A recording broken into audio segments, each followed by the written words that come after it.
Hello! আজকে হচ্ছে রবিবার। আজ আমার ছুটির দিন। তো ছুটির দিনে তোমাদেরকে দেখাচ্ছি। আমার ভাই বইয়ের তাকটা কি করে রেখেছে। আর আমি এখানে কি সব করে রেখেছি যেন মা আমাকে বকান দিয়ে গেল। এগুলো সবকিছু গুছাতে বলল। সেজন্য আমি আজকে গুছাবো। বাড়িতেই থাকবো যেহেতু। সকালে পড়িয়েছি।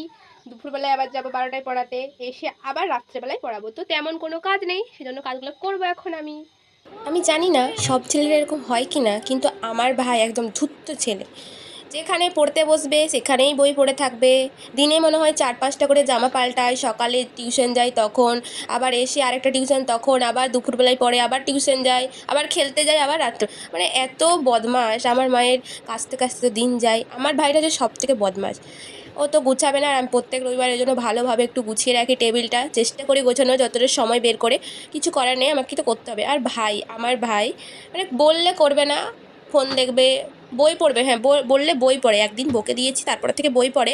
এখন আর অতটা ফোন দেখে না। কাজ ছিল আমার বই গোছানো, তো বইগুলোকে ভালো করে গুছিয়ে নিচ্ছিলাম আর তাকে তাকে রাখছিলাম। আর বইগুলো এত মোটা মোটা না, আমি ভাবি আমি যদি ভর্তি হতাম সায়েন্সে আমি কী করতাম। আমার ফিজিক্যাল সায়েন্সটা অতটা হয় না, অঙ্কটা তাও হয়ে যায়, ফিজিক্যাল সায়েন্সটা আর হয়ই না সত্যি কথা বলতে গেলে।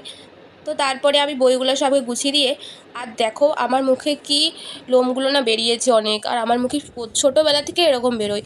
তো ভাবছি লোমগুলোকে তুলে দেবো। সেজন্য আমি প্রথমে একটা অ্যালোভেরা জেল নিয়েছি। এই অ্যালোভেরা জেলটা গুড ভাইসের, আমি অর্ডার দিয়েছিলাম। এত বড় আসবে আমি সত্যি কখনো ভাবিনি। আমার দাড়িটা কামাতে হবে, আমার দাড়ি বেরিয়ে গেছে অনেক, কিছু করার নেই, কি করবো বলো। দাড়িটা কামিয়ে আমার আর কাজ নেই কিছু, তো আমি চলে গেলাম পড়াতে। টাটা, আজকের মতো এতটুকুই।